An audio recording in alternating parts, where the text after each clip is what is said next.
Good evening, everyone. Happy New Year. I'm not sure what I should mention. 新年, your birthday is on New Year, right? Chinese New Year, yes. Oh, okay. Then we skip. Otherwise, I would say happy birthday. Just trying to find some excuse. And so I'm Daisha Xu. I'm the director of Qualia Contemporary Art Gallery.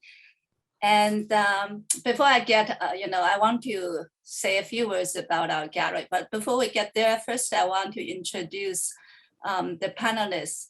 And Dr. Xinyan Wang is going to moderate with me today.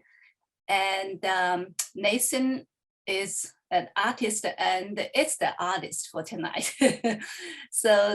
And Dr. Dan Kasen, he is an astrophysicist and also associate professor at UC Berkeley. I'm just going to do a quick introduction and you guys say hi to everyone. And then I'm going to do more elaborated introduction later. And Xinyan is going to introduce Dr. Kasen and I'm going to introduce Nathan. So I'll give you guys 1 minute to say hi to everybody. Hello, everyone. Thank you for joining. Say hello. Thank you so much for joining.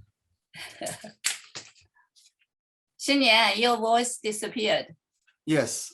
Okay. Yes. Okay. I muted. Yeah, I muted. Yeah. Hi, everybody. It's nice to see everybody here. Looking forward to a very exciting discussion today. Yeah. Dr. Wang obtained his PhD in physics from University of Oregon, and now he is a senior staff scientist at Lawrence National Lab in Berkeley. And he's also an exceptional principal investigator in UC Berkeley. He's a fellow in American Physics Society since 2002. And he has received many national and international awards. His research interest is in high energy nuclear physics, high energy physics. It's more than nuclear. Okay, so before you all got on, we were joking that he published a book, but he doesn't want to tell me because I couldn't say the title right. Now we'll give him a chance to say the title of the book. Yeah. Well, that's all right, because it has nothing to do with what we talked about today. I think I should skip that. Yeah, we always learn things, right? That's the spirit. Yes, yeah. Yeah, so, and before we start the presentation, I want to say a few words about our gallery. And so I'm going to just open this one. If you hop on our gallery website, which is qualiagallery.com, and you'll see this is our, like a mission statement. I don't want to read it, but in a nutshell, I think it's about connectedness. In probably 6 years ago, there was a famous scientist and a novelist. His name is Charles Percy Snow. And at that time, he was very famous. And he delivered a speech in Cambridge University. The title is Two Cultures. And then he actually later published in a book. It's called The Two Cultures and the Scientific Revolution. Basically, his idea is, in the current society, the two cultures, he calls two cultures, science, technology, and the humanities are deeply divided. And of course, with 6 years later, I think the gap or the gulf is widened. And many efforts is trying to, enhance the communication, because this separation, this division actually just created difficulties on both in, solving problems for the society or even understanding the world and ourselves. So it is very important that we actually get connected. So this is kind of our mission, although we are a very small gallery and we have this kind of ambition. Our gallery actually is funded by my friend, Miss Yuan and me in 2020. And we all know that it's a very difficult time. And the interesting thing is we both are not in the art field. And she has a degree in medicine, and I have a PhD degree in material science, but we both love art. And that's why we want to do that in the Silicon Valley, the heart of, like the center of the technology of the world. And we want to basically act as a little bridge or provide a little platform to enhance the multiple disciplinary communication or interdisciplinary communication. I like our logo, the Qualia, the Q, the square Q, it is connected. And then I also like this, the storefront, this little bridge there. And it also symbols the our vision trying to bridge, to cross over different disciplines. This is one of the events we are trying to do. And so this is so much about our gallery. And we are located in downtown Palo Alto. If you ever come here, and if you are in the Bay Area, come here, and I think you can have a great time, not just in our gallery, you can visit all those tech. The Apple store is 2 doors away. Stanford University is within walking distance, and we have other museums and galleries. So we encourage you to come if you can. And if not, just surf over our website and tune to our Zoom events. And with this said, I just want to, another thing, we talked about, for the society, the connectedness. We also think about promoting, like for each individual, the connectedness. That means each individual, your mind, your body, your feeling, your inner self, your conscious, subconscious, and where you exist in this universe, how everything's connected, to promote a healthy life. And so with all that said, I want to tell you all about how things can be connected, because we are talking about preparing for this talk. So this morning when I opened my email, and ArtNet usually send me messages, right? So this message pops up. I want to show you all. So that is the one. A new space telescope is poised to take unprecedented images of the origins of the universe, and the scientists are freaking out. I'm not sure whether Dan and Xinyan likes to hear that, but that's what the artists like to say. So I'm glad at least, the art world actually paid attention to what's going on, what's happening in the, this James Webb Space Telescope. And then this is the image actually rendered by artists. This one is also rendered by artists. So we can tell, so many people are still trying to get connected. And now let's get to the main thing. I'm going to introduce Nathan, and he's going to give a presentation. Then Xinyan is going to introduce Dr. Kasen, Dan Kasen, and he's also going to talk about his research.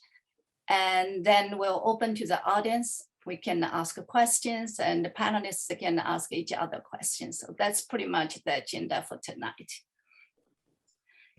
And Nathan, I'm sorry, I have to read your bio, although So Nathan Randall Green was born in Houston, Texas. He received his BFA from the University of Texas at Austin. And he was a curator of education at the Modern Art Museum of Fort Worth. Right now, he has a show, up in our gallery. Besides of that, his current work has been shown at Morgan Lehman Gallery in New York, Water Storms Gallery in Munich. And he attended Spring Break, the art fair in New York. And the Pitt presents in Los Angeles. And there's deals in Austin, and his work also shown in Barry Wisner Gallery in Dallas, and Neft Field in San Luis Obispo, California. He has also participated in artist in residence programs in Connecticut, New York, Vermont, Michigan, Illinois, and Dallas, and has painted murals internationally. The artist currently lives in and works in New York. And Nathan, I'm going to pass the podium to you. I'll stop sharing so you can share. Great. Well, thank you so much for the introduction. Thank you, Dan. Thank you, Shinyan, for joining, and all the participants. So let me get my screen going.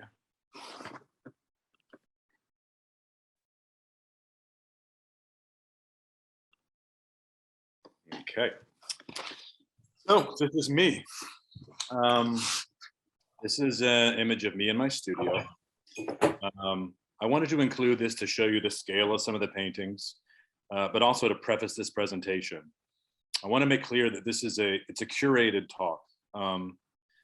How I present things, they'll feel fairly linear and narrative, but that's not really how my studio practice works. This is a clean studio with finished paintings. It's very rarely like this. Hold on one second. This is a picture of my studio now. So this is where everything is built and painted. It's often a mess. The studio is full of false starts and wrong turns and dead ends. It's a place of production for me, but more importantly, it's a place of exploration, of questioning, and of curiosity. This is a place where I feel free to explore without any kind of preconceived outcome. The inspiration for, a lot of my work comes from many different places, but today I'm going to specifically talk about astronomy. And lastly, before we start, I just want you all to forgive me if I muddle any concept. I'm not an expert. I'm just very interested in thinking about cosmological ideas. So here we are. This is the exhibition that's currently up at Qualia. It's called Here Are the Stars. It opened December 11th and closes January 28th. It consists of 7 paintings ranging from about 4 feet to 5 feet to like 2 by 3. The title is a phrase that I heard in a country western song. I cannot remember the name of the artist, and I've been searching for it, but it touched me when I heard it. And it's just about being in a field at night, looking up and hearing the stars. It's not so much about a synesthesia. It's more about being sensitive to the world and sort of feeling your senses. Hopefully with a title like this, it sets up the expectation for the exhibition, not to really be logical or didactic, but to be emotional and intuitive. I'm going to take you back now to a painting in 2016, and then we're going to kind of work our way up to the current exhibition. So this work is titled World Economy, and it was made in 2016. I wanted to simply take the metrics and the data from a pie chart and take it out. I created this in the lead up to the election, and I was drowning in infographics. I wanted to celebrate the form and take away the function. So from logical data visualization and rational thinking to abstract and intuitive. The more that I thought about world economy and spent time with that picture, I stopped seeing the pie chart as a pie from overhead, and I started to think of it as deep space via one-point perspective, where the middle point is the vanishing point. I've got a diagram of Da Vinci's Last Supper and the perspective lines in that to illustrate that one-point perspective. It's a very important development in the history of art and creating illusion. And the more I thought about that and these perspective lines, sort of conjured this idea from spatial illusion to deep space. And all of the perspective lines became kind of rays of light. This was a visual rhyming that happened in my head, but I sort of followed it. This is SN 185 Centaurus from 2017. It's about 48 inches in diameter and an inch thick. Here I'm trying to actively think about deep space. I like the circular shape because it related to the common infographic, but it also referred to a sphere, a globe, the planets, suns. I like the visual effect that the painting had, kind of putting hard edge information on top of this weird shape with this kind of crazy texture. And I really enjoyed kind of exploring what it would mean to make this thing feel spatial. As I'm making these, I also learned of the Doppler effect, or the Doppler shift. And that describes the changes in frequency of any kind of sound or light wave produced from a moving source. So waves emitted from an object traveling towards the observer, they get compressed and they look blue.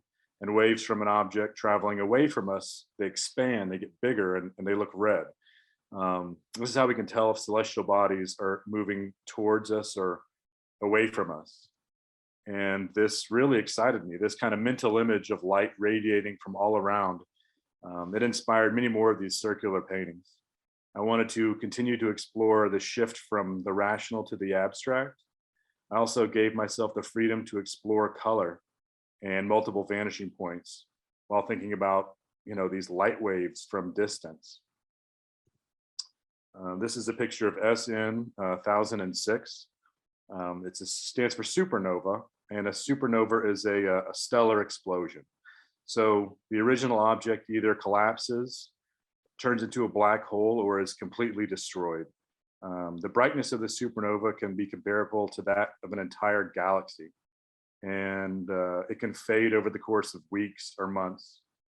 SN 1006 was a supernova that is likely the brightest observed in any stellar event recorded in history. It appeared April 30th, 1006 AD in the constellation of Lupus, and was described by observers across the globe. Some reports state that it was clearly visible in the daytime.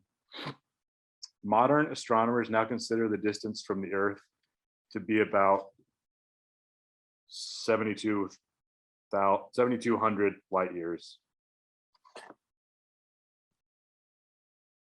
I made several of these supernova paintings. These are 6 more of this type of work. They're all created at the same time, and they all range in size. Each one's named after a supernova that was recorded in our history.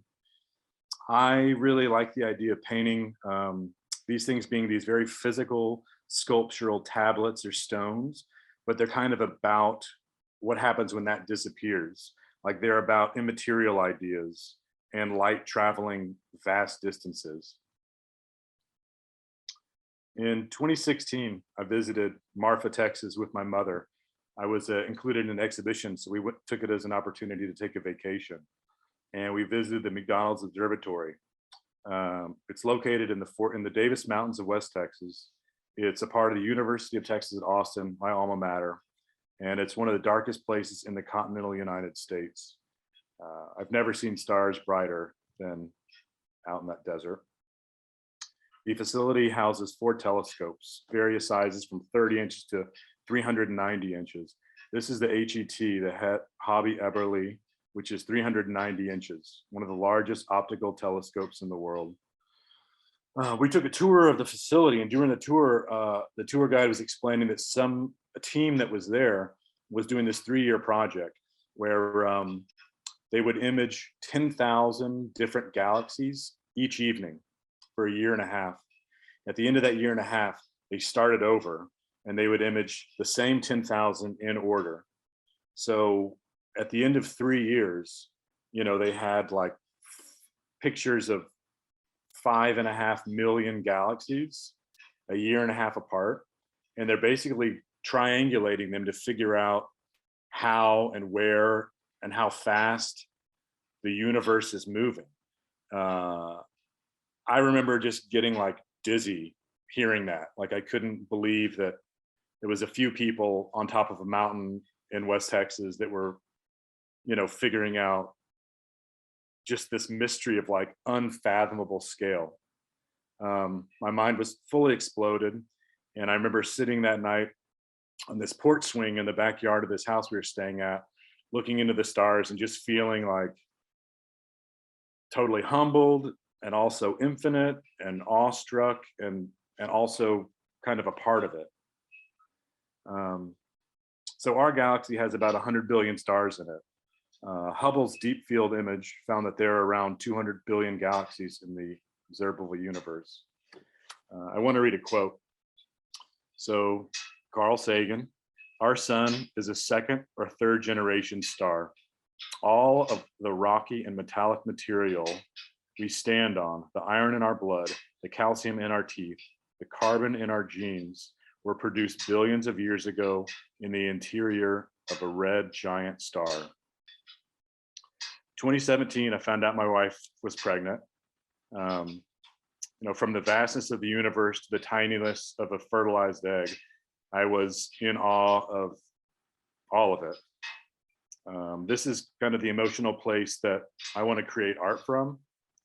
And those are the sentiments that I want to share. We are the universe and we're not separate.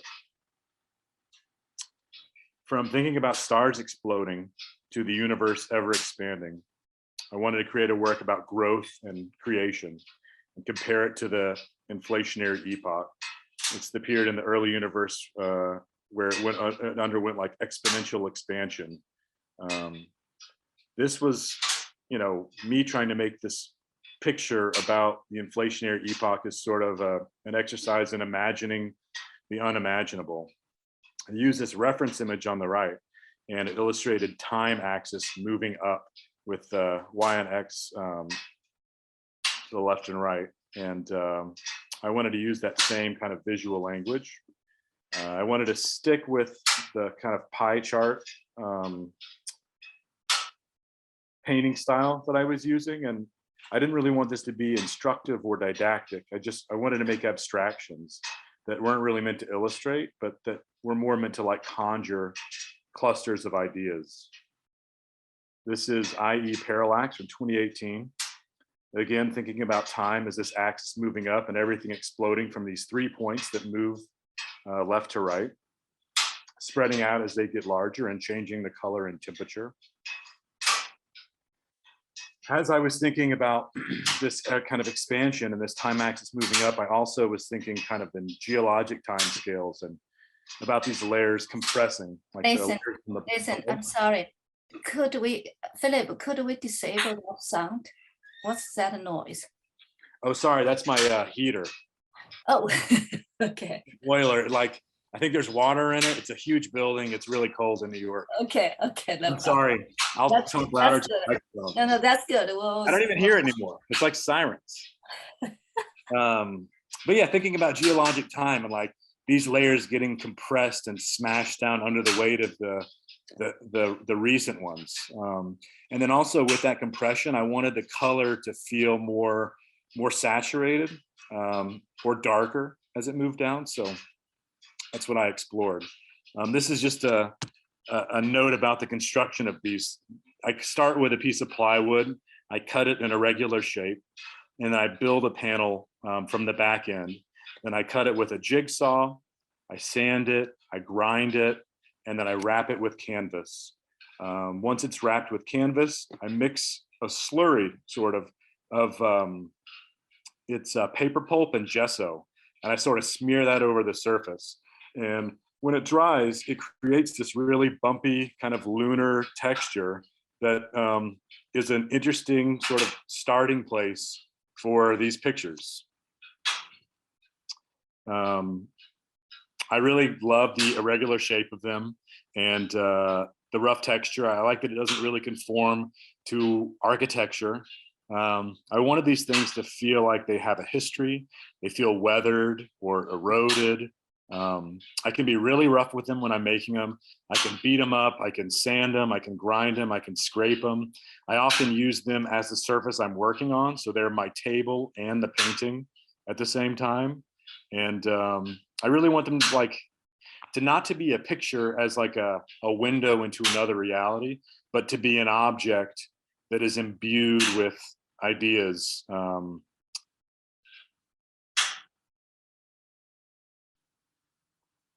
So this painting is called Pip Pip Bubble U.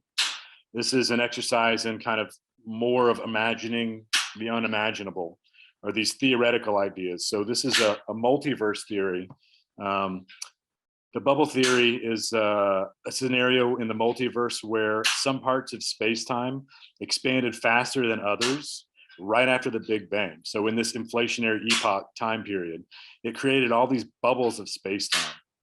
I do not understand what that means, but I love thinking about it. And I wanted to make a picture that sort of was about this idea. So I chose to make this painting where these worlds are nestled into each other, almost like a fractal, where there's this repeating structure that gets smaller and smaller and smaller.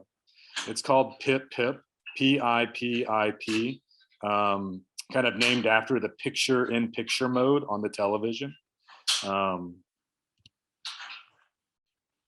This is another kind of thinking about parallel universes, but this one is more about like these parallel realities just sitting on top of each other. It's titled Turtles All the Way Down. It's 4 feet by 5 feet.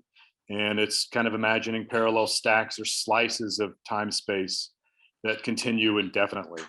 I used a little slight color change to kind of reference atmospheric perspective.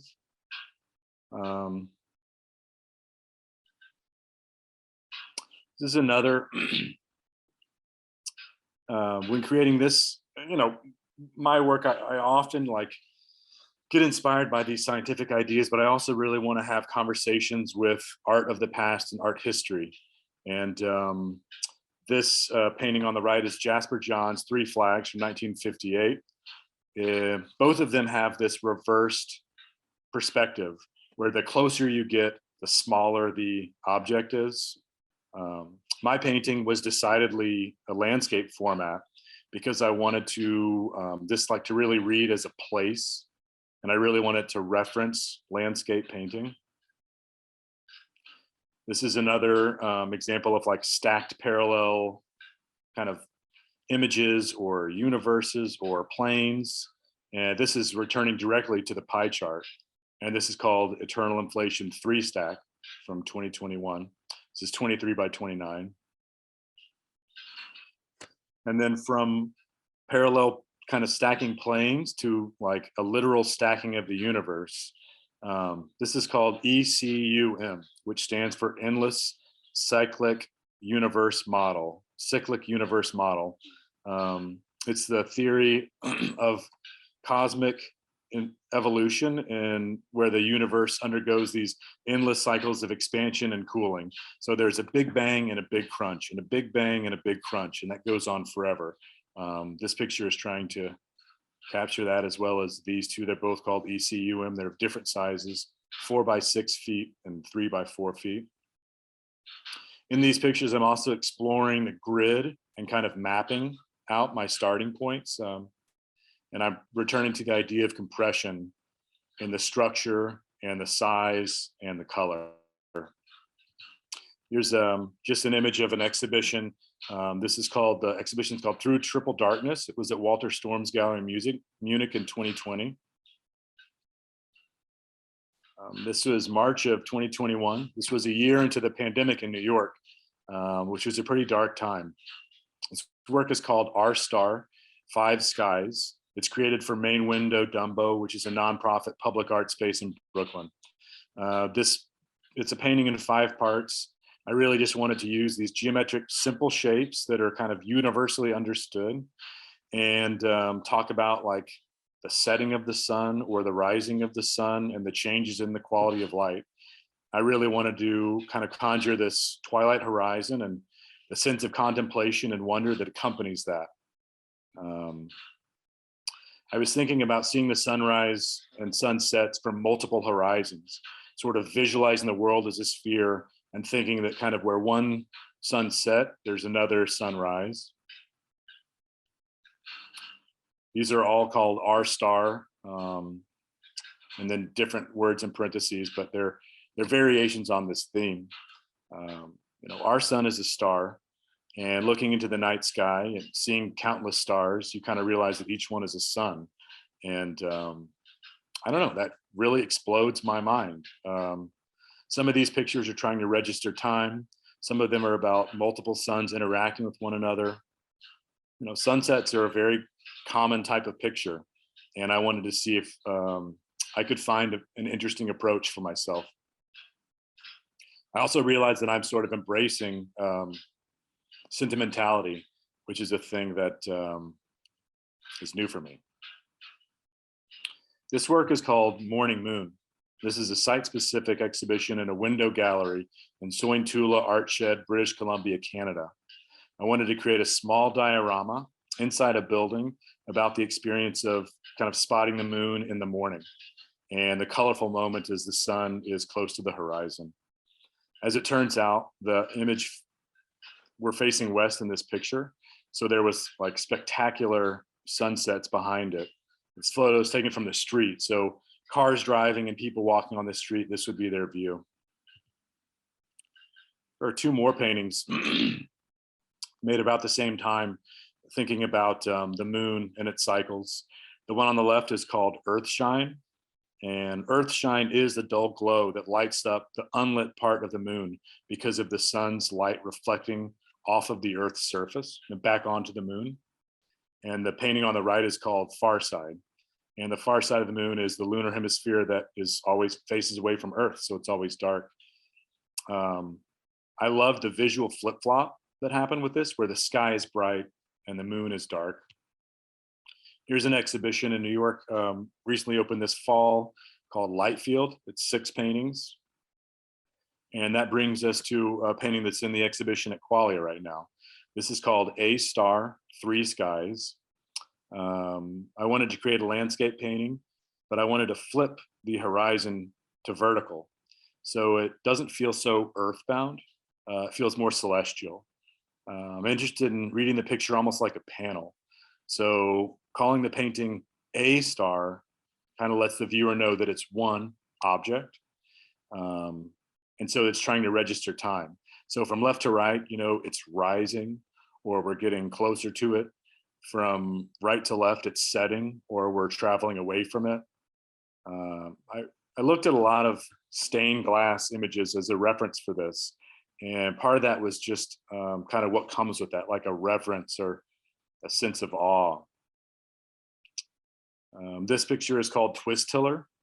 It's based on a mural that I created in Stoa 169 in Bavaria. It's titled after a yard tool, which literally twists the land as you till it. The column it's a grid of intersecting landscapes wrapped around the column. I was thinking about undulating and intertwined landscapes, parallel planes with twisting horizons. I really kind of loved this process, and I wanted to make this as a 2-dimensional painting. This work is called Light Cone Landscape. This is thinking about the past and future light. In general relativity, a light cone is basically the path of the flash of light that would take through space-time. So you would follow it from the past to where the observer is at the present into the future. I switched the orientation on this and also tried to create this hiccup at this present moment where the observer is sitting kind of in the middle of the picture. There's another image of a similar, this is light cone landscape 4 views. So again, I'm thinking about the past, present, and future light cones converging and sort of weaving in and out of each other from different locations. We're back to the exhibition, Here Are the Stars. There's 2 light cone paintings next to a star painting. I wanted a bridge, is the kind of bridge between these is that I was all thinking about light traveling in them. I got to travel to the exhibition, see Dasha, be in the space, and I got to paint the walls. So I was really interested in creating an immersive experience of color. I wanted an atmosphere to view these paintings in. So I painted it. Here's the other view, the opposite wall. This is Twist Hiller with 3 paintings here. And here are the 3. Left to right, it's The Place, ECUM Small Landscape, ECUM Small Landscape Stack. So each of these pictures was made as individuals. They live by themselves, but when I get an exhibition opportunity, it's fun to see what happens when you put things in proximity to one another, how they can change or they can create a narrative or a story. This I was trying to reference the story of the cyclical universe.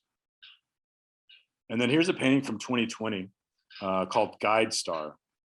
And in astronomy, a guide star is a reference star used to accurately maintain the tracking of heavenly bodies whose motion across the sky is due to the rotation of the Earth. So it's what orients a telescope. I was thinking about this as kind of like picture making and art is sort of my guide star. It orients me. It's how I process the world. I make paintings to explore ideas, and I use art as a learning tool and a place for exploration. I love the idea of taking a blank object and trying to imbue it with ideas that slowly unfold over time for viewers. This isn't logical or rational, but it's abstract and it's messy, it's emotional, sometimes it's contradictory. I think my life has been made a lot richer by spending time with these ideas, and that's what I want to share with my work. And then I'll just leave you with this picture of my studio.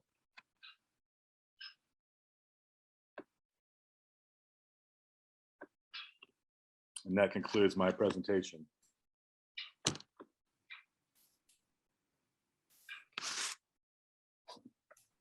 Daxue, you have to unmute yourself. Oh, I'm sorry. Yeah, I thought I made the noise. And thank you, Nathan. Thank you so much. That's really a very inspiring presentation. Xinyan, it's your turn. Okay, yeah, wow, what an inspiring talk. And there are many, many familiar, words coming from your presentation, and yet many unfamiliar expression of concept. Fascinating. Well, now it's really a great pleasure for me to introduce my colleague, Dan Kasen. And Dan got his PhD from Berkeley in 2004. And after that, he went to, for example, Johns Hopkins and Santa Cruz for a couple of fellowship there. And then he returned back to Berkeley as an assistant professor in 2010, and both in the physics department and also in the astronomy department. And he became a full professor at both departments in 2020.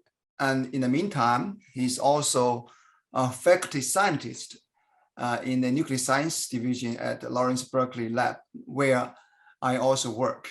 So our office is just close to each other. So Daxue actually mentioned the book that I edited. It is called Quark Glow Plasma, which essentially is a form of state only a few microseconds after the Big Bang. Oh. So what I study is very far early in the early universe, and which Dan was investigating is many billions years afterwards.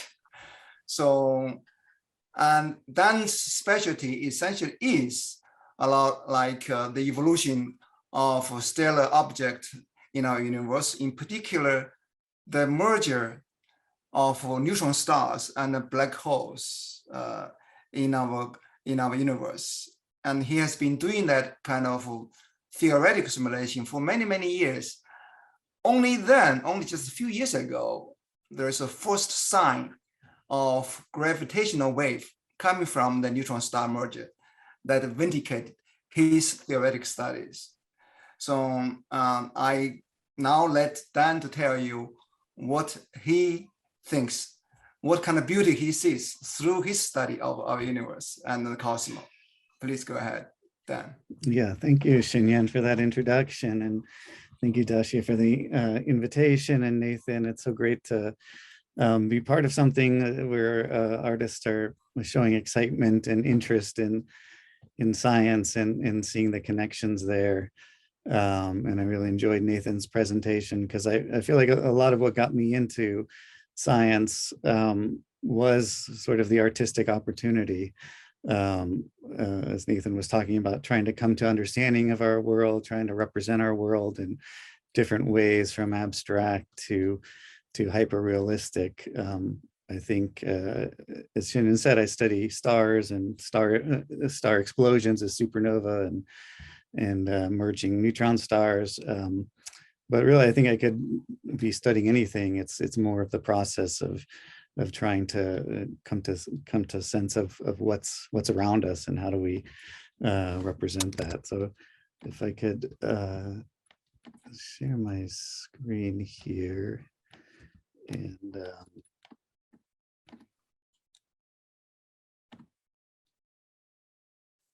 there we go. Yeah, I'll, the whole discussion reminded me of some of the earliest representations of the universe. These are, fantastic artwork done, thousands of years ago by Native Americans in what's now New Mexico, which might be the first representation of a supernova, or one of the first.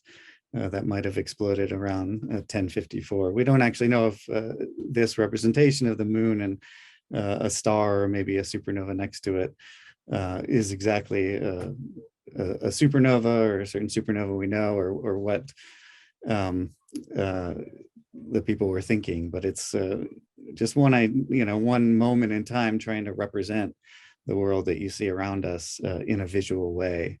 And of course, that tradition has gone on and on, where not just representation of the sky and studying of the patterns of the stars and the planets, but also people seeing stories in the sky, seeing constellations and gods and monsters and things that connect to our lives. And to some extent, maybe we've made a larger separation between science and art in our lives, maybe because we're not out in the dark sky as often, seeing these stars and connecting to the natural world. But in fact, a lot of what we do in astronomy is a kind of storytelling of where we came from, how the elements that make up ourselves were actually formed in the story of the universe. So, in a sense, that's why I see science as a kind of opportunity to be an artist. It's maybe a technical artistic medium, but I guess all art mediums have a lot of technique and take many years to perfect, as Nathan, I'm sure, can tell you. It's maybe a constrained medium in the sense that we try to keep ourselves consistent with the universe that we see around us, and don't let our imagination wander too far from what we see. But in another sense, it's a very broad kind of medium, because there's lots of different ways we can represent the world around us. So that, in astronomy, we have technology that lets us image the universe in ways that we wouldn't be able to see with our eye. On the top left here, showing a picture of the remnant of a supernova explosion that happened sometime in the past. But not just seeing the universe, but actually trying to actively, understand it by creating it. So on the right here is a simulation I did of a supernova exploding. In a sense, is kind of like a digital sculpture, kind of creating a little model version of something on astronomical scales inside a computer that has some of the same structure and patterns and inner consistency as the thing itself, in which we can interact with in a different way than the actual massive supernova explosion.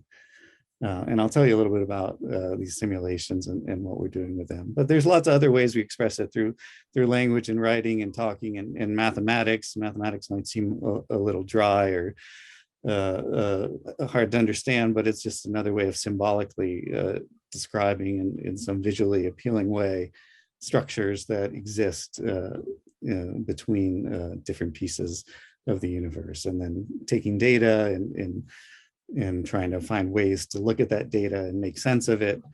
This is images of a exploding star on the bottom right. It doesn't look like it, but it's an abstract representation that we've made that gives us some understanding of what's going on.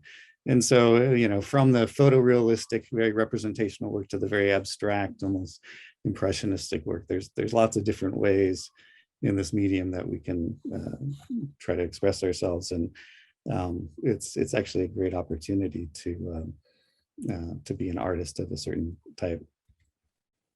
So let me tell you a bit about some of the things that are going on. I mean, a lot of what allows us to do what we do is making use of new technologies that expand what we could do just with our hands and our eyes. Dacia mentioned the James Webb Space Telescope, which launched just a couple of weeks ago, is the biggest space telescopes that will be in the sky. It'll see further than others. This image here from NASA showing the mirror of that telescope, which is giant. In a sense, it's a big synthetic eye. It's much bigger than the pupil of your eye, so it can collect 1 million times more light than your eye would, and analyze it with much more sensitive detectors and analyzers. And it can also see colors that our eye can't see, so seeing infrared light, so redder than red light. And so it's a way to sort of extend our eye in a way to see the world in a different way, that then we'll have to think about ways to represent that our brain can understand. And so we don't have images yet from that telescope, but there's all sorts of beautiful images. One could go all day showing beautiful images of stars and supernova. This is from the James Webb's predecessor, the Hubble Space Telescope, looking out at maybe the universe looking back at us, the nebula, nicknamed the Eye of God, which is basically a star at the center that has reached the end of its life. It's exhausted its fuel and it's going through some violent death throes as it blows off a bunch of gas as it winds up its ultimate end being a dense dwarf star. This will also be essentially the fate of our sun someday, where it'll expand and blow off its layers and sweep past the Earth. And so the light we see here is beautiful, but there's also information in there that we can see, but we can also analyze. So, just like your campfire, the bluer light is showing you hotter areas and the redder light is cooler areas, and we can see the structures. Now, this star itself isn't big enough to actually go supernova and explode, but others will. Here's another beautiful example from Hubble. We've zoomed out here some 10,000 times in scale to look at an entire galaxy of billions of stars that are swirling around. This is sort of like our Milky Way galaxy. And in this case, Hubble caught some star on the bottom left at the edge of that galaxy that was a massive star that exploded and went supernova. And for a brief period of time, for a month or so, shines brighter than most of the billion other stars in the galaxy, reached about 5 billion times the brightness of the sun, could be seen most of the way across the universe, and see these things and map out the expansion and history of the universe with these light posts. And then coming back a little bit closer to home, we can see a supernova that exploded more nearby us about 1,000 years ago. This is the supernova from 1054 that might have been the supernova that was being depicted in the Native American pictograph I showed at the beginning. But this is now an image from Hubble, but also other data from Chandra X-ray telescope. You're seeing the remnants of the supernova, the reddish light on the edge, the wisps, are elements that were produced in the supernova explosion and are sort of debris that's flying out. And then we can also look down and see the core of that supernova explosion, where it was left behind some dense star, in this case a neutron star, which is a sort of the densest nugget of star that we know of. When stars collapse, they form these dense nuggets. In some cases, they may collapse all the way to the black hole, and we see the activity of this neutron star shooting out jets and other things. Now, this is Some of this is light we would see from the Hubble telescope, the reddish and bluish stuff, but the white is actually X-rays taken from a space telescope that wouldn't be visible to our eye, but we represented here in a way that we can see a kind of picture that is no picture that you'd ever see with your eye, but it's again a way of representing something out there that we're trying to understand. Now, to really understand it, you got to do more than look. We have to sort of dig into the things and make our own models of them, or our own little sculptures. And so that's a lot of what I do, is use theory in computers to try to model these supernova explosions. And it's basically guided by the laws of physics, almost all of the laws of physics that we know. And these are very complicated phenomena, involve gravity and hydrodynamics and nuclear reactions and light and all these things operating at once. And so we have a set of these beautiful equations that this is a reduced set of those equations that express some of the physics that's going on. And then we make here on the left a bunch of pixels. In here, the pixels have different colors, but in the model, they'll have a density, a temperature, a chemical composition describing that matter there. And then solving these equations will tell us how those pixels evolve, how the temperature and density and chemical composition change in say a supernova explosion. So it can create actually a movie of what happens when a star explodes by creating this kind of living sculpture in a sense within the computer. Now, to solve these equations is much more than you can do with your pen and paper and trying to work out the mathematics by hand.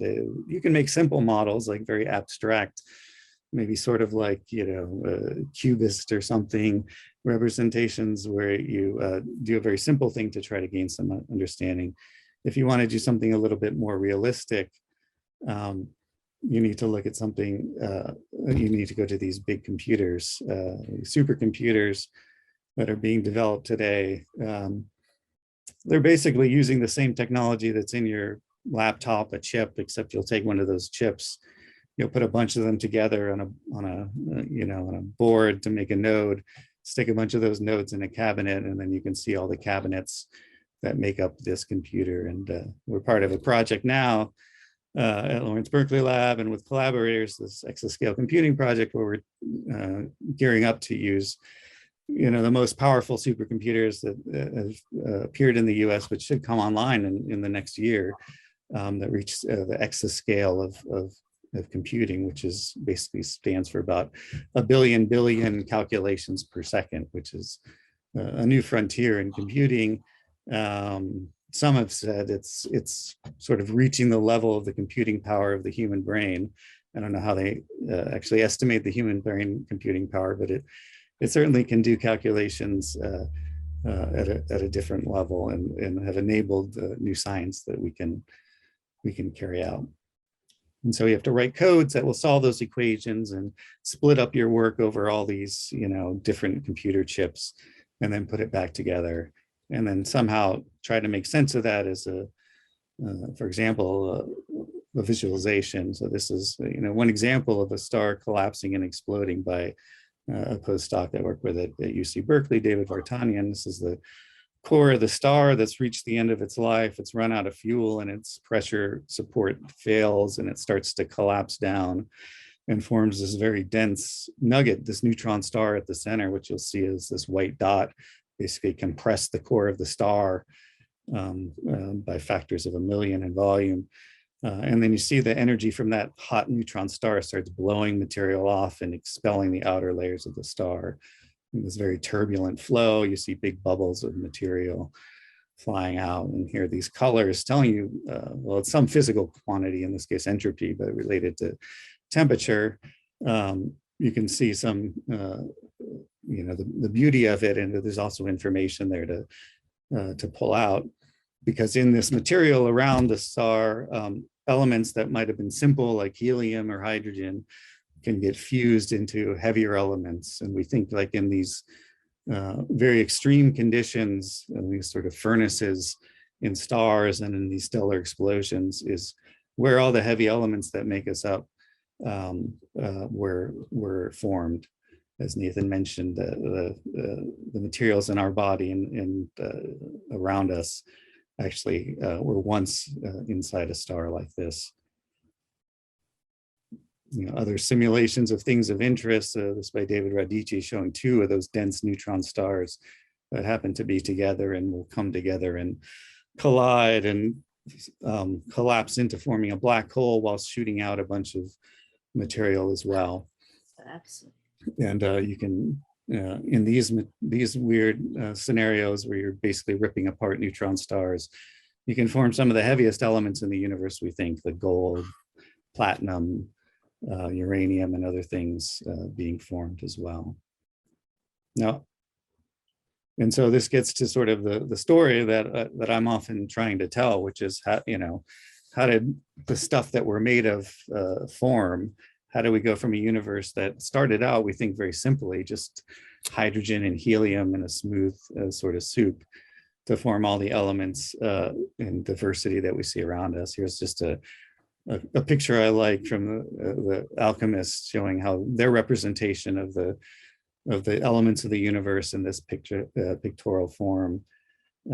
Just a great insight that the diversity of things that we see around us may be reduced down to a handful of different elements that we can see. And of course, the alchemists were interested in how you could turn one element to the other, turn lead into gold or whatnot, which they failed at doing, but the universe succeeds in doing, because we know that the elements that we see on the periodic table, they're basically all formed out of 3 fundamental particles, protons, neutrons, and electrons, that you just put together in different combinations and different numbers, and you get all these elements across the periodic table, and you can put those elements together to make all the molecules and materials that we see around us. And so an amazing story that all the diversity and complexity we see around us, it boils down to a very simple set of elements or fundamental particles. And of course, if you can fuse protons and neutrons together, you can move elements around on this periodic table, do sort of a kind of cosmic alchemy. And that's what we are trying to understand, what's going on in these supernova explosions. Now, the movies I showed you just were trying to visualize in some way what was going on. It wasn't actually what you would see if you looked at it. What you see would be light, and that's another question of how do you actually simulate what the light would look like from stars or supernova explosions. And I spent a lot of my career actually trying to understand light, how light is formed and how it propagates through materials and how we can analyze it. And I think a lot of you know that light, white light is actually not the absence of color, it's the presence of all the colors, that if you split it apart with a prism, you get the whole rainbow. And of course, our eye can see color because there's information there, but there's even more information that our eye can see. I'm showing you here the spectrum of light from a supernova. If you looked at this, you'd probably, with your eye, just see the dominant color, so it might look a little greenish yellow. But with the detectors we have, we can actually tell you how much light there is at every single color, or from the physics point of view, every wavelength of light. And so, and there's tons of information there. If you look at the big dip in color in the redder end, that certain colors are lacking. Well, that's actually a fingerprint of silicon being present in the supernova and absorbing light at that particular wavelength. And we can see iron and calcium. We actually see all these elements once they're hidden in the light if we know how to analyze it and split apart the light. And so that's what we can do here, a little simulation of a supernova. This is actually merging neutron stars after the merger. All this debris gets spit out, and on the right you're seeing sort of a representation of that debris expanding out, but on the left you're seeing an actual calculation of the light that you would see from it, which starts out kind of blue and over time cools and turns red, and there's all these features and structure in there that gives us information about how fast this material is moving and how hot it is and what it's made of. We think that the blue light that we see at early times is mostly from lighter elements like silver and strontium and other things. And the later red light is from heavy elements, gold, platinum, uranium as well. We can compare these to what we see with a telescope. And to the extent that they match, we have some sense that we understand what we're actually seeing from the telescope in a more quantitative way and have a deeper interpretation. And then I wanted to mention, kind of as a last thing, that most everything we know about the universe has come in the form of light, looking out at the universe. But just recently, we've had a new opportunity to look at the universe, or really listen to the universe. And I think hearing the universe or hearing the stars was a subtitle of this presentation. When you have black holes or other very dense high gravity systems, they can actually warp the space-time around them and cause bends in the space-time around them. And if you have two black holes, as is kind of illustrated here in this simulation, there's no light to be seen because black holes are black, but they do cause a warping of the space-time around them and ripples in that space-time that then propagate out away from the system. These are the gravitational waves that Xinyan mentioned. This is one simulation that's trying to visualize something for you that can't be seen. It's really just curvature in space and time that's flying out as ripples. But it can be detected. That was the great achievement in the last few years with this LIGO detector, which is basically a long detector, a few kilometers long with two arms. And as these ripples from the black holes come and hit this detector, it kind of squeezes those arms a tiny, tiny amount, but that can be detected with lasers in the arms, and you can actually sense the gravitational waves themselves. And those were recently discovered just a few years ago. Here's an example. Now it turns out that the frequency at which these ripples are coming is about a few hundred hertz, which coincidentally is also about the frequency at which sound waves that hit your ear are oscillating your eardrum. And so we can actually kind of listen to these gravitational waves from black holes across the universe. It's not really sound, but it's analogous to sound. And here's one example from showing you, if you can hear that, the sound of the gravitational wave. A little chirp from low to high as the stars far apart make a low sound, and as they come closer and closer together, they make higher pitch sounds. And so not only we expand the way we can see the universe, we've expanded just the basic way we detect it and can now hear the universe. And we put those together to get a really detailed picture of what's going on when stars collide, explode or merge. So that's, there's so much more to say. I can't sort of cover the whole area, but just to kind of come back to the storytelling, roughly the story that we're telling about the universe, the origin of the elements comes to, starting with a universe that was pretty much simple and uniform to start. But as shown in the simulation, little seeds of perturbation eventually grew over time into forming dense clumps and galaxies and stars. And from those stars, you had massive stars that burned and fused light elements like hydrogen and helium to more massive elements like calcium, silicon, iron. Those then exploded out into space and shot out these, their ashes, and basically the ashes of those giant stars then mixed in with the material around us, clouds of gas that were surrounding, and their remnants became an enrichment to the gas and material there. And then out of that material, a new generation of stars formed. These stars now were not quite as pure as the first. They were contaminated by the heavy elements that were produced in that first generation of stars and explosion.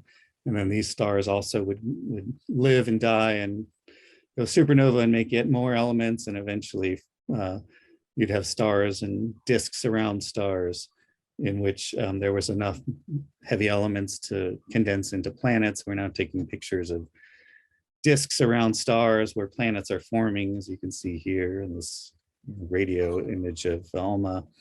There's planets in here circling around, and stars are forming, planets are forming, and eventually, animals and life will form, and eventually humans with the imagination to sort of represent, reflect on that story and represent it in various beautiful ways.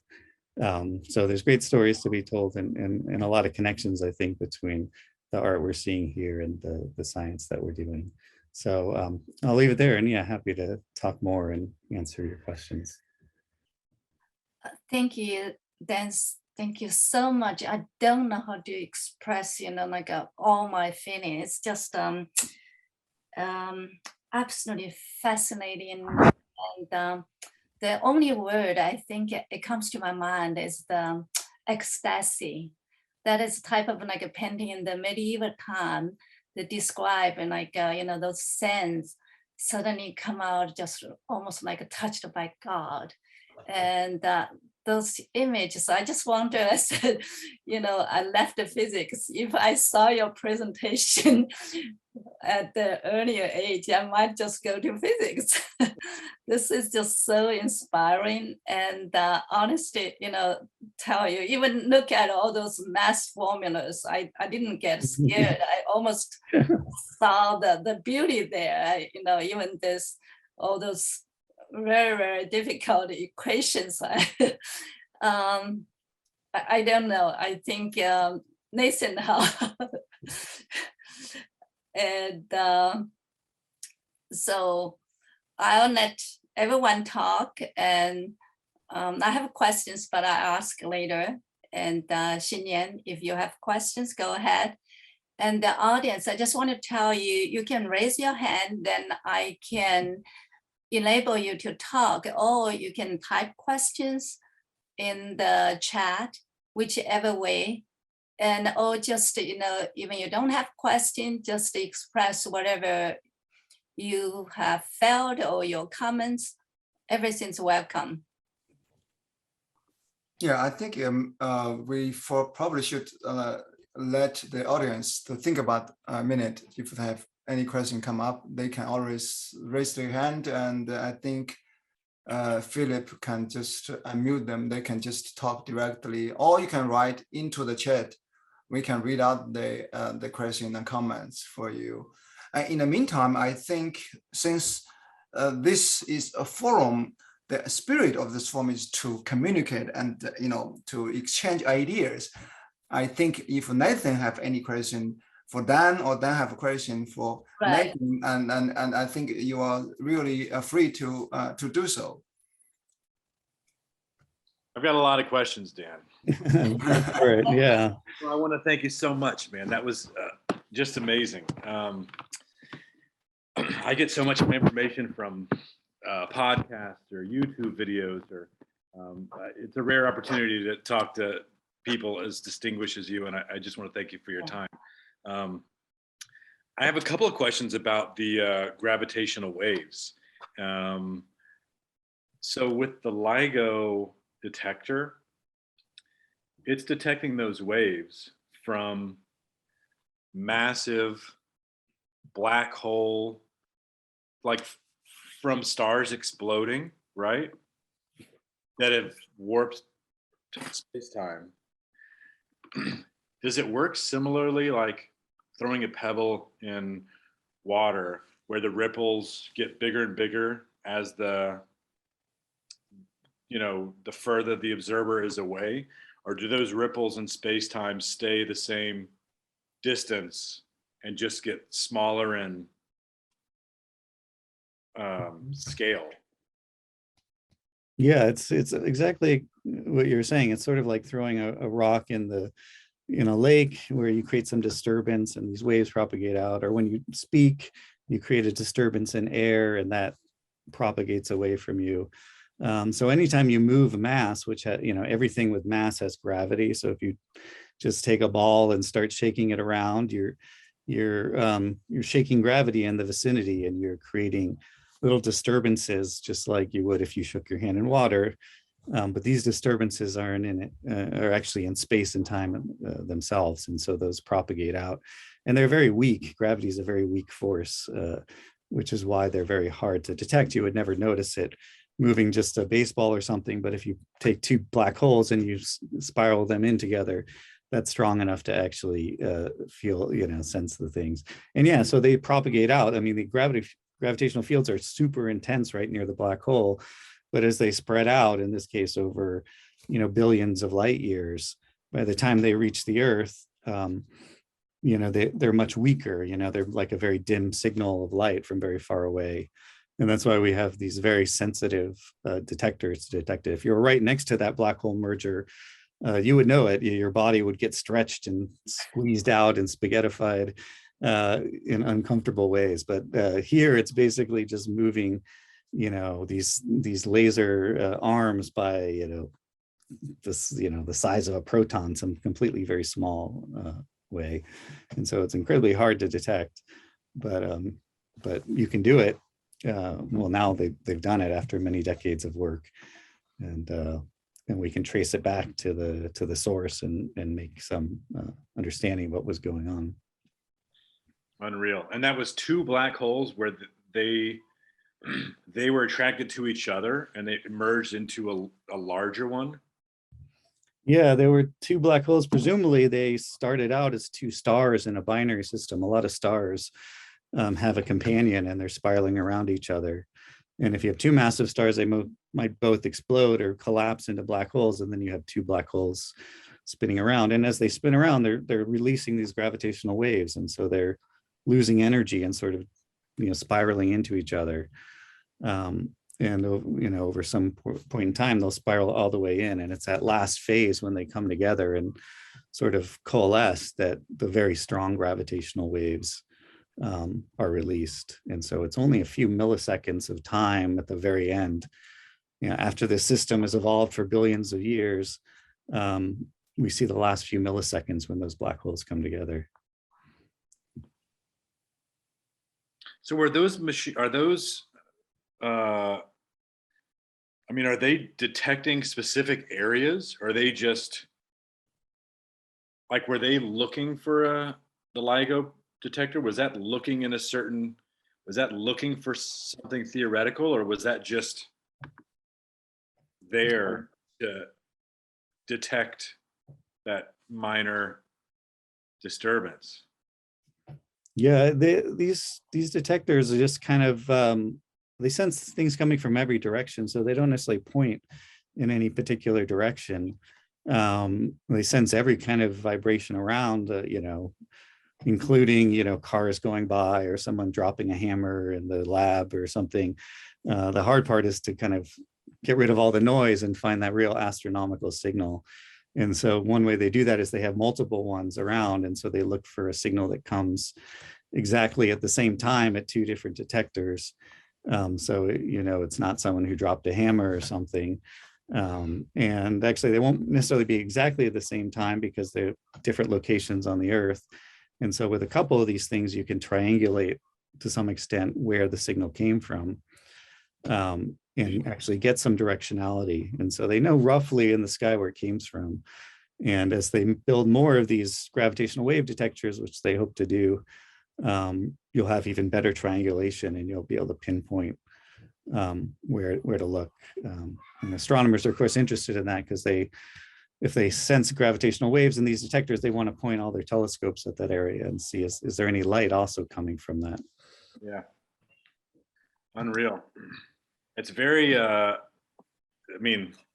it's a little bit unrelated, but New York has this, it's like a shot spotter, I think is what it's called, but it just detects high frequency gunshot sounds, but they throw them all over the city. And, if something happens at the same time with all these, they quickly triangulate the location where it happened. And, a squad car will show up within like 2 minutes after a shot has been fired with, no witness. Yeah, that's amazing. Yeah, same technology, I think, of just very sensitive sound triangulation. That's crazy. I had another I question. think there's a question from Grace Yao, maybe. Yeah, I think Nathan, definitely you will talk to Dan probably for quite a long time and often. So right now, we have one audience. She raised her hand, Grace Yao, and you can talk now. I think I enabled you. 你可以讲。 Hi, actually this question's from my son, Remy Liu. Hi everyone. Thank you for your presentation. And what feelings do you have about the whole vastness of astronomy and how distant everything is, and the whole concept of things you see happening thousands or millions of years ago? I think one astronomer from the 16th century put it as like awful, inconceivable distance. Mhm. Yeah, the distances are massive. I don't know how I feel about that, in a sense that, you know, people say it makes them feel very small to be such a tiny little planet in this vast universe. On the other hand, we're sort of experiencing that, right? I mean, we see these stars far away. We're sort of exploring these vast distances, and so you know, in a sense, we're going there. We're experiencing the scale of the universe that we can see, and you know, and that's all in our mind, in our representation and our ideas of creating this sense of scale in space. Maybe that's not such a small thing to be able to, you know, actually be able to place yourself and place the size of the universe out there. So it can feel lonely, I guess, but it can also feel kind of exhilarating to feel like, well, you know, we know how large the universe is and how old it is, and yeah, and how we fit into that. So I'll read two questions from the chat. And from Helen Xu, she said, what beautiful images of this supernova are. The sounds from two black holes collided are real or simulated? I'll let you answer. Yeah, the movie I showed were simulated, but the sound I heard was actually the real signal that they detected. Again, it's not actually sound, it's these, you know, the space-time sort of squeezing this detector, but you can convert it quite naturally into sound. And that's what you were listening to. And, you know, I think they can do some tweaks of like changing the pitch a little bit to make it easier to hear. But yeah, that's actually the sound of black holes colliding. It wasn't that exciting. It's a little just blip. So, you know, but, you know, inside that blip is, you know, incredible amount of information. And, you know, that signal was predicted before it was observed by people using Einstein's theory of relativity to solve the equations. And when it was finally detected, it matched, you know, basically perfectly with the predictions of relativity. So it sounded like we thought it would sound like. Yeah, I want to make a comment for the first, you know, the question by Grace Yao's son and your answer. So yes, I think look at the, you know, immense universe. Of course, we are quite small. And then I just certainly remember Emily Dickinson's poem. I think I can probably even read just one paragraph. The brain is wider than the sky. For put them side by side, the one the other will contain with ease, and you beside. So I think it's quite interesting. Of course, we have the awe and the respect to the universe, to the mysterious universe, or the, you know, the origin of life, everything. But then at the same time, it is a miracle that we are here, we exist, we can experience all that, and we have a brain, at least in whatever way we can put stuff in our mind. So that's just my comment. I'll continue. The next question is from Yanni. It is awesome to hear all the stars from all of you.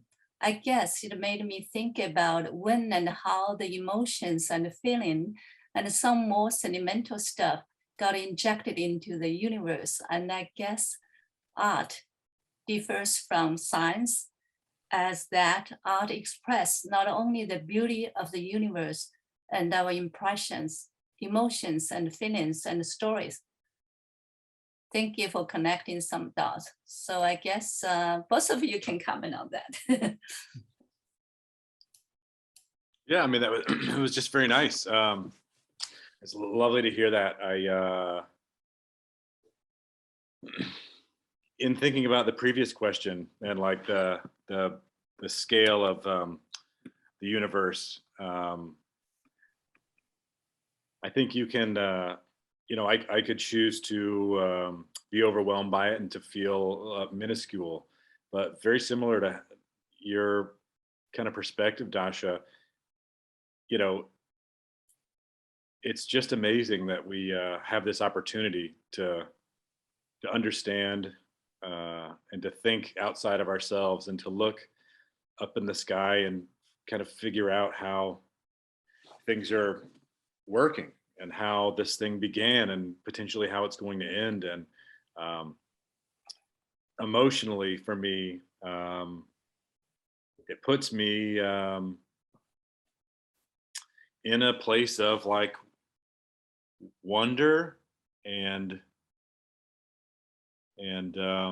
awe. And I always use that word a lot, but it's where I want to be as I like conduct my life. And I think it is just a very positive perspective to make sure that we just like enjoy this like small amount of time on this tiny little place that we are here for this like minuscule amount of time. But then again, I mean, I can get pretty sentimental about this stuff. Yeah, so here, more questions. How do we, this is a question from Chen, G. Chen. How do we determine the geometrical origin of the universe? Said, pointing a detector to that direction. Do we know the geometrical origin of the universe? Yeah. Well, I don't know if yeah, that's one of the interesting things. I don't think there's a geometrical origin. It's sort of there's no one, at least this is our notion, there's no one special place in the universe. All places are kind of have this symmetry where you know, every place is sort of equal in terms of the physics as every other. And so, you know, we have this image of a Big Bang sort of starting at a point and growing out, but it's really more so that the whole universe, you know, sort of extended, you know, might have extended to infinity, and things just got closer and closer together as you go earlier and earlier in time. And so there wasn't one point that was the starting point. There's no one place we can point to that says that's where it started. You know, sort of every point. If you think of the Earth, you know, if the Earth was expanding like a balloon, there's no one point on the Earth that's sort of that say, oh, that you know, San Francisco or Silicon Valley is the center of the Earth. Now every point is sort of the same as every other, and they all, you know, as you shrink this balloon, will get closer and closer together, but one would not, you know, be the geometrical origin. And so that's one thing, at least, that's changed from ancient times, where people thought that the universe had an origin at the center of the Earth. Now we've sort of come to this more symmetric point of view where every place is sort of equal to every other place. I have a follow-up question. So usually if you're experimental astrophysicist, and if you want to orient your telescope to a certain direction, it's because you know you want to look at a certain, like, you know, group of star or whatever. So, or you just, I don't think you're randomly oriented your telescope, right? Well, yeah, that was the traditional. You would have a telescope, you'd point it someplace interesting. and things like the Hubble and now the James Webb Stellar Extent were like interested in looking very deep, very far in the universe. But there's a new sorts of telescopes online, these wide field telescopes that are have come online the last decade or so that really are just scanning the whole sky repeatedly every night and just looking for something interesting that's happening. So they're sort of, instead of looking deep into space, they're looking into time, the time dimension, and seeing things that change. And that's what's led to sort of a breakthrough in our understanding of supernova, which are things that you don't know where they're going to happen. They're transitory. They only last, maybe you see them for a few weeks or something. And so it used to be lucky, that someone would look up and notice a star that wasn't there the night before. But now telescopes are looking kind of everywhere over and over again and finding things that change. And so we're learning about the time domain of the universe as well. Thank you. That's really good to know. I saw a presentation of James Webb showing the telescope is pointing to the origin of the universe. So you already answered the question. I don't think we have the origin of the universe. It's just, I guess everywhere it's the origin of the universe. Yeah, it's looking very far back to some place that was Right. far away, but yeah, and I have a comment from Vincent. He said, that's for Nathan. Of my friends in Shanghai, they told me Nathan's art piece is a fabulous science, tranquility, beauty, and emotional. Thank you. I just, on behalf of Nathan, to say thank you. Also, And also, and all the works are for sale too. So another comment, very well said, is amazing. It's the energy constant at the moment of Big Bang.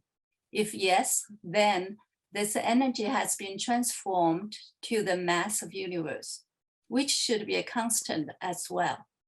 Is it? If yes, then as the universe expanding and expanding, will it be somebody, I think maybe sometime exploding, just like a hot air balloon? Then that's a tough question. I mean, the energy is not necessarily conserved on the whole cosmological scale. It is locally, and it's something you can hold in your hand. But on the whole scale, it's the concept is a little harder to understand. But the way it is now is the universe has been, for some reason that we don't fully understand, it started out with some expansion associated with it. There's certain theories of how that expansion might have gotten started by some period of inflation because of some new sort of particle or something that really pushed the universe apart. And then it's since been coasting, and there's different forces. Gravity will tend to try to slow down that expansion and pull things back together. There's other things in the universe like dark energy, which tend to push the expansion apart. And so, yeah, we're trying to understand what the ultimate fate would be by making these careful observations of how the expansion is going and how it's changed in the past. And maybe it'll keep expanding forever and ever, or maybe it would, it looks like it'll keep expanding forever, but in principle, it could slow down and stop and recollapse or something, depending upon the contents of the universe and the speed of the initial expansion. So I was going to ask real quick. yes, go I feel ahead. like I read something a while ago about someone sort of proving that it was not only continuing to expand, but like accelerating in its expansion. Right. Yeah, that was a surprise. I discovered about 1999, where people thought the universe is expanding, but gravity tends to pull things together, so it should sort of slow down the expansion and things should start to pull and maybe recollapse. And so they were trying to measure how much the universe was slowing down, and instead they found the universe was actually speeding up. It was expanding at faster and faster rates over time. And that's really strange. And it's our best explanation is that there's some material out there, some energy that makes up most of the energy of the universe, 70% of the universe, is this stuff we call dark energy, which has a repulsive effect. It pushes things apart, and it makes the expansion go faster because it has some properties unlike any of the properties of matter that we know of. It's different from any of the elements on the periodic table. It would be some sort of new, quintessence, some kind of new stuff. And it's one of the biggest questions in physics is what is that stuff and how can we understand it? It's hard, a lot of it is through cosmological astronomical observations, but it's still a big mystery of what it is and how we can learn more about it. Maybe we can go to the audience who raised their hand. Francesco Fernandez raised their hand already a long time ago. Is that the Q&A? Actually, you have to allow him to speak, I think. Where can I? Oh yeah, I saw one hand raised. But Francesco. How come I only saw Francesco? Yeah, right here. And now to talk. Okay, and here you go. You can talk now. Hi. It's actually this is Francesca's computer. It's actually Pooh. I'm a reporter from the Stanford Daily. And I got the poster of the book. I'm watching with my friend Francesca, who's hello. Yeah, Francesca, physics major. So it's kind of interesting. Pooh does art. I do physics, but keep talking. Yeah. So we find this talk both to be interesting in different ways. I think my question, I have two questions. One is more logistical. I asked Francesca to take some screenshots to reference in the article. Can I have explicit consent to reference them, especially from Nathan Green, I guess? Sure, and I'll send you an email after this, absolutely. Thank you. The other question is sort of, what is the role of art in representation today, like in the today's landscape of art?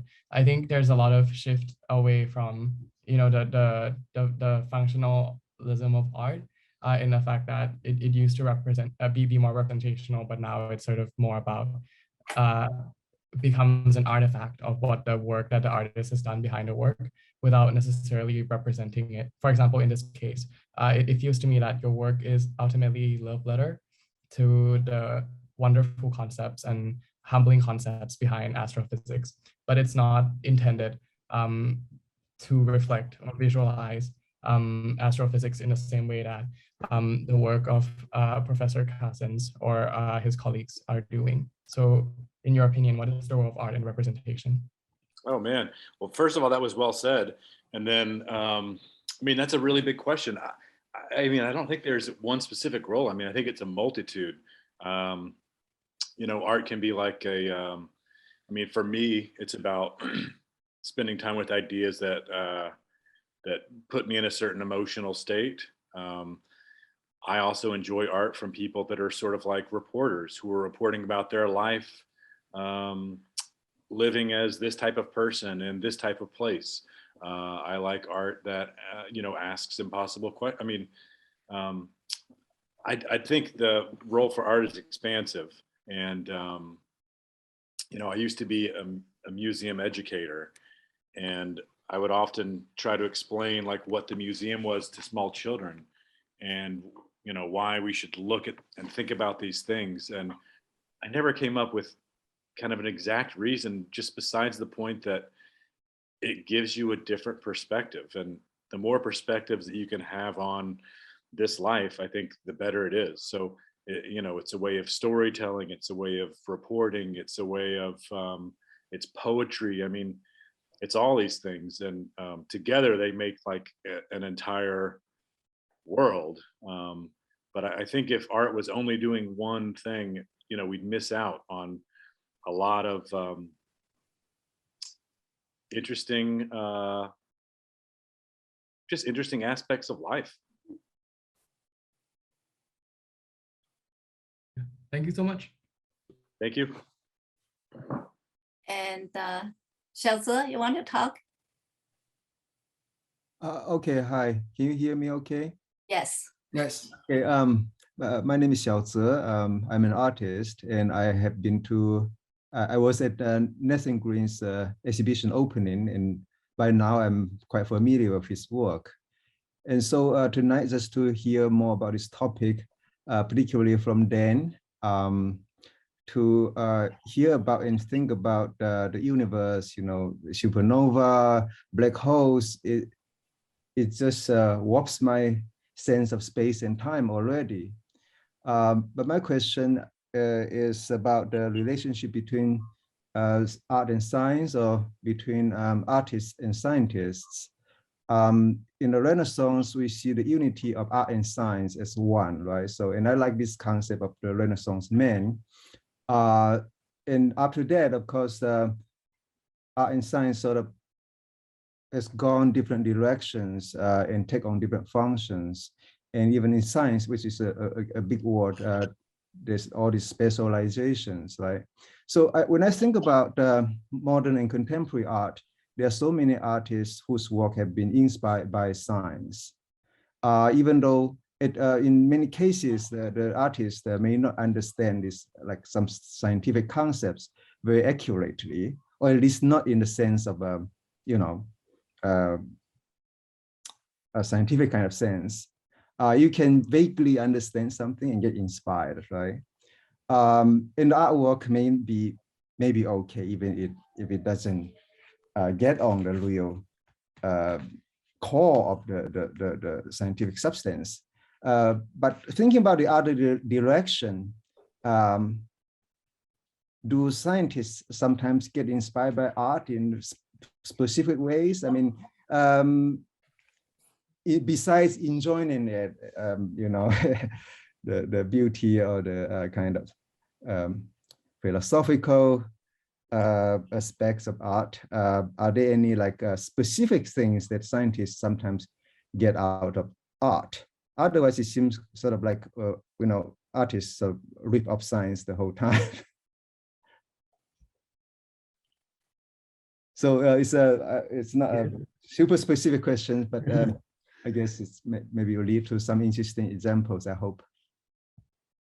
Yeah, that's an interesting question. I mean, I guess scientists, mostly are kind of forced to become artists of a sort without much actual training, because we're always trying to visualize in some sense the data or the ideas that we have. And so it's probably something where we could learn more about how best to use the visual to communicate with other people, whether the public or colleagues, and also just to there's a question of how you make sense of these things. I showed you some of these simulations of supernova that are incredibly complex, and they have a lot of structure, and they're visualized in a pretty way, but are there other ways of looking at that would make the ideas click? And we're faced with the same problem that a lot of people are faced with these days, with just an overwhelm of information, all this data, all these things coming in. And how do you see, the kernel of an interesting creative idea inside all of the noise? And I think art often has a way of sort of, homing in on certain ideas, or expressing in sort of clear ways different perspectives or ways of thinking about something. And so there's probably something to be learned about how we can think about and look at there's our data or our simulations or whatnot, and have ideas for what new things we should be exploring, or what new ways we should be looking at it. This actually answers this one of the question from the Q&A panel by Jake Madden, and what he said, that what unique perspective could an individual have who is trained as both a scientist and an artist? Should scientists take art courses? Should artists take science courses? I'm sorry, I missed this message. Oh, this is in the Q&A. Oh, I see. Yeah, I'm looking at it. I think this Dan's question and then Xiaoze's question really addressed this already. Certainly, I think, I would love to take more science classes, and regret haven't done that much. Yeah, I'm Then, sorry. by the way, I love those three-dimensional models that you made. You know, those are very cool sculptures. And if anything is truly conceptual, you know, those models are very conceptual works of art. And there are artists who have, you know, taken information and then make sculptures from those scientific information. So anyway, I think there is a, now that I think about this, there are bridges, there are points of connection in very specific ways. Thank you, Dan, for your answer. So I think we probably bombarded Dan with more questions right now. I'll skip some questions and jump to Nathan, and then I get back to you all. So Nathan, this is from artist Emily Chen, and her work will be shown in our gallery in February. So the next exhibition. So her question is, Nathan, the space of the universe is so vast, and yet the surface of the painting is so present in the space right in front of us. Comment. Also, what informs the colors? Are they intuitive? Yeah, there was something interesting to me about trying to describe the vastness or emptiness of space or scale of space or sort of immaterial ideas or theoretical ideas, but doing it on a structure that was kind of overtly physical. And I sort of mentioned it in the talk, but it's like the paintings that I make, I don't necessarily want them to be illusions, and I don't want them to be windows. I want them to be objects where meaning is imbued in them. And I don't know, I like the idea of the very physical object talking about this thing that is ungraspable. Color, yeah, it's very intuitive. Thank you, Nathan. I think here comes the question I know probably, but I would like to hear Dan's comments. So back to what was before the Big Bang. It was before the Big Bang. Well, I have a quick answer, I guess, which is we don't know. There's no evidence, there's no data that's really telling us before what happened before the Big Bang.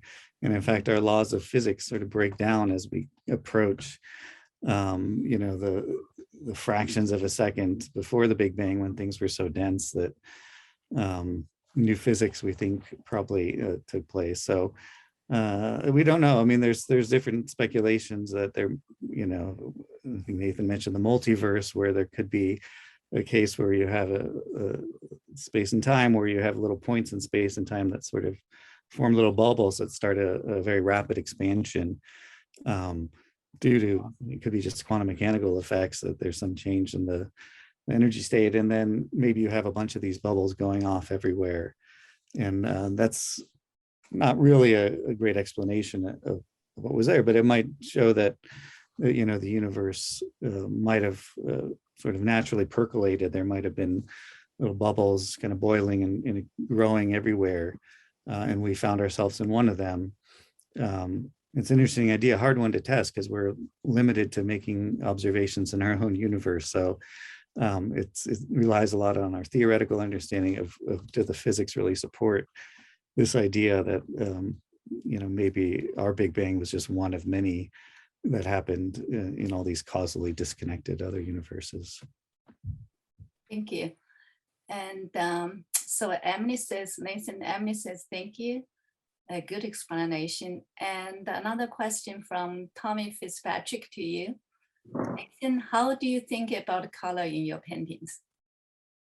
Hi, Tommy. Thank you. I don't know, it's complicated. I mean, I said intuitive, it's an easy answer, but I try to make each painting sort of like an ecosystem, where you have a little bit of everything. And some of the color structures can support other color structures. You know, I grew up in the age of like MTV, and so that aesthetic, and I grew up skateboarding, and both that, the kind of brash colors of those worlds imprinted on me. So I love color, and I explore it, and I often teeter into like neons. I really started focusing on it maybe 10 or 15 years ago in thinking kind of about saccharine, something that's like saccharine sweet. Like I had this experience where I was doing this residency in this small town in the Midwest, and I was living in like a old rope making warehouse. I was the only artist there, and it was my first real like winter. It was freezing cold. The sun set at like 4 p.m. and I wasn't getting any color information from the external world. And I was like, I think I'm going to have to, like, if I need sunlight, I'm going to have to paint it. And I really started exploring, you know, bright, brash, exciting, to me, color palettes. And I've kept on that path. You know, some are softer and more subtle than others. But I frequently have to stop myself from continuing to up the ante with color intensity. And I have to focus on subtlety, or else I'll just blow it out all the time. But that's how I think about color, or an aspect of how it functions in the studio. Thanks for the question. Thank you, Nathan. And then another question. Negative matter, I think probably dark matter. Any comments? Negative matter, well, it could be, yeah, it could mean various things. There's dark matter, which is another component of the universe that makes up a lot of our universe that, you know, unlike this dark energy I talked about, has a regular gravitational effect. It pulls things together. And again, most of the regular, you know, most of the matter in our galaxy and in the universe is not our matter that we're familiar with on Earth. It's this dark matter that we don't know much about, but we know it's there from its gravitational pull. And so there's lots of things to say about what that dark matter would be. It's not necessarily negative. There's also antimatter, which is distinct from dark matter, which is sort of the idea that many fundamental particles have a counter, an antiparticle associated with them, which is in a sense just as much matter as the, it's a figure of speech of which one you call the antimatter and which you call the matter. It's kind of a convention, but for whatever reason, most of the stuff around us is turned out to be matter, and not, there's not an equal amount of antimatter around other than what we can form in the lab or in radioactivity or these kind of things. So there's some asymmetry in the universe that created an overabundance of regular matter and a small amount of antimatter. And that's again one of the big puzzles of you know, why isn't there nothing? Why isn't there cancellation of matter and antimatter? For some reason, there's this breaking of the symmetry where there's a lot more regular matter than antimatter. Mm-hmm. Thank you. I think the last question for Dan. I'm sorry.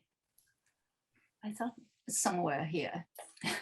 If you could see a rare astronomical event up close without dying, I'm not sure quite understand. What would you want to see? Well, this question could for anyone, right? Yeah. That's a great question, because it's something that actually, one of my favorite papers I wrote was kind of inspired by the same question, which doesn't seem much like a scientific question. I was thinking about supernova and some supernova that have stars, companion star right next to them. And it occurred to me that when the supernova explodes, it's going to slam into its you know, lifelong companion prior to that. And run it over, and I just thought, wow, what would that look like? And then I thought, well, I can maybe do some calculations and try to figure it out and get some sense. And so we had some ways of actually, maybe you could see that collision, not in detail on Earth, because you're not up close, but you could make simulations of it and see what it would look like in a simulation. And then you could see maybe flashes of light, little bursts that might be the signal of a supernova hitting a star. But yeah, I think maybe that gets back to the question of how art helps science. I think there's questions like that of, somehow Nathan and other artists can kind of see something that inspires them, but then translate it into some concrete expression of what that means or way of expressing it. And I think that's one of the hard things in science, is to think creatively and say, okay, what's not just the next step of my research, but what is something I'm interested in seeing, and what's a way of thinking about it that I haven't before. And somehow artists kind of operate in that space a lot.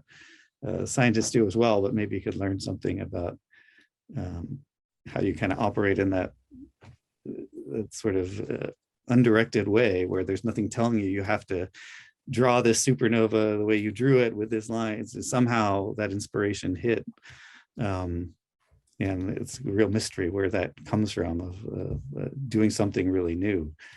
I'd like to learn more about how that's done. Actually, so Nathan, then your answer triggered a question from me. How do you usually decide what's next for your research? Well, that's the big question. And maybe that's one of the reasons people make this division between art and science. Is I think there's some cultural, just social reasons we think of science as different than art, but which maybe are not as meaningful as we make them out to be. But then, but I think another one is people think of scientists, well, they just kind of look what's there and then they just report on it. And it's not this sort of expression of yourself or expression of your own ideas. And although science is constrained that we want to make our ideas consistent with what we see, there's still a huge amount of space out there of what all the things you could look at and think about and try to answer. I mean, it's just overwhelming. And I know that art often operates better when you put constraints on yourself and you say, okay, I'm going to limit myself to this, and then my creativity can flow. And so I struggle with that, like maybe artists do as well. Of there's certain obvious next steps to your research. With it, I did this, I can do this a little bit better. I did this supernova model, I can do a supernova model that's a little higher resolution or something. But to really think new of novel ideas is hard, because there's a huge number of directions you can go. And what's the interesting one? Often it is just what excites you, or just an intuition, of like, something seems curious here, something seems interesting. I'm just going to play around with it and see what comes out of it. And then once you see that, then you can try to make it a little more formal and detailed. But that's the whole process, that it's crucial to science, but it's hard to teach, or have an algorithm for. You have an algorithm for writing a code, but that algorithm of innovating ideas, I don't know who's figured it out yet. But yeah, I was just going to say, I spend a lot of time with art and the art world, and by far, like, the seemingly like craziest ideas are usually like scientific theoretical ideas, and it's like, I'm sure it's difficult to be a technician and then also accept something that's totally crazy sounding as a theory, and then figure out how to prove or disprove this theory.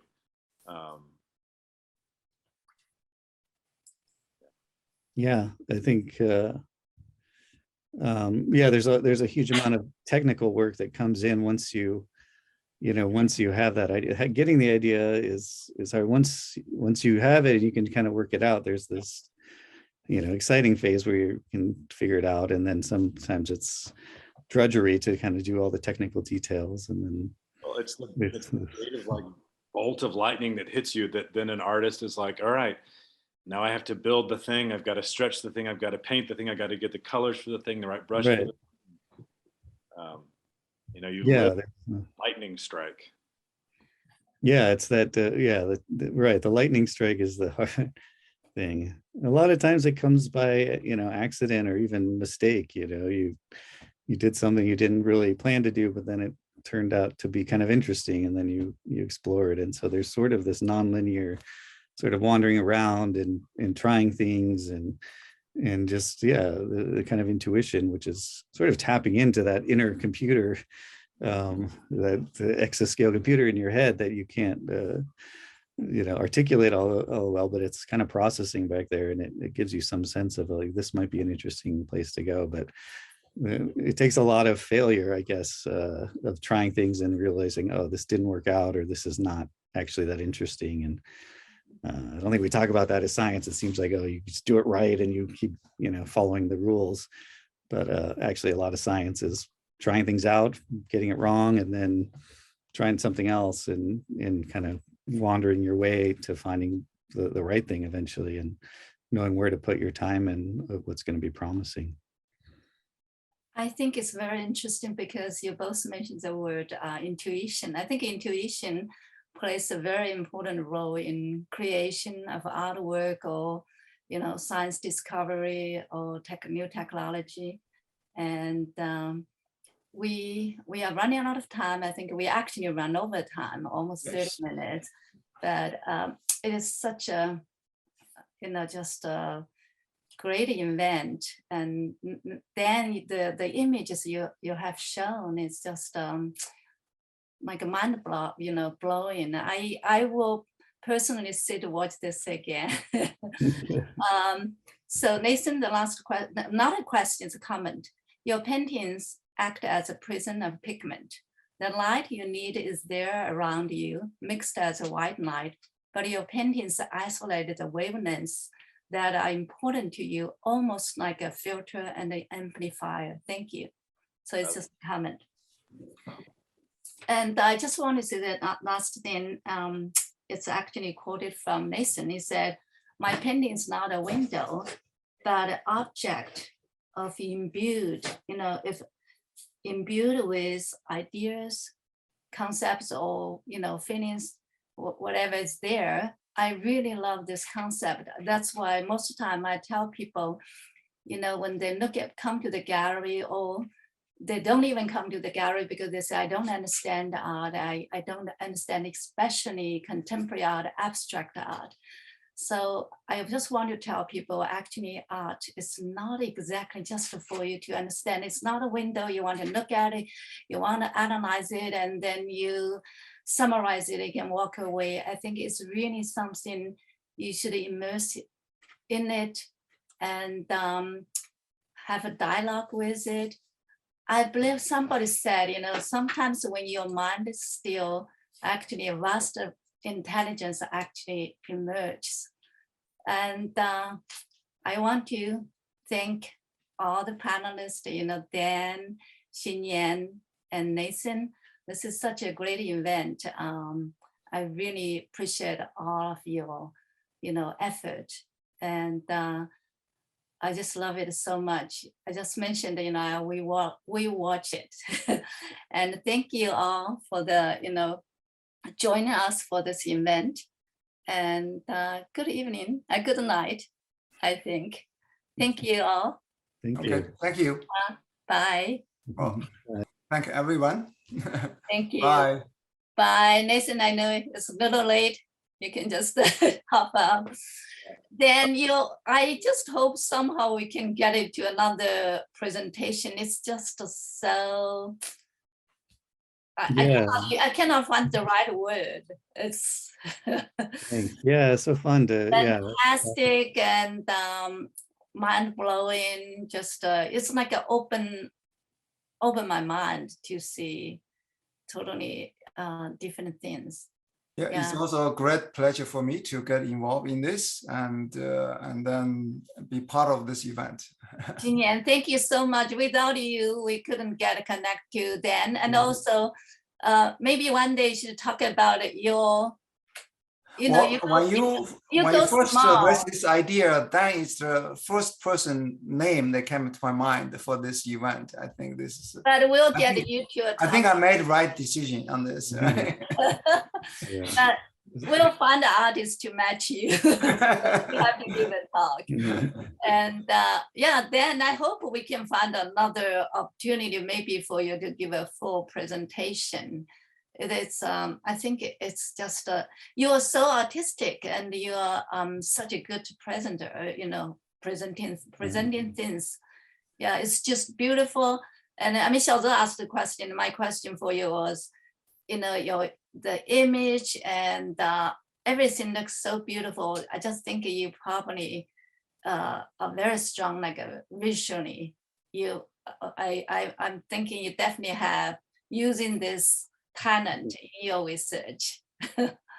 Thank you, Dan. Thank you, Nathan. Thank you, Xinyan. Okay, bye-bye, And everybody. I want to thank our friend Philip who helped us for the Yes. technical part. Thank you. Yeah. Bye-bye. Good night to all of you. Bye. Thank you.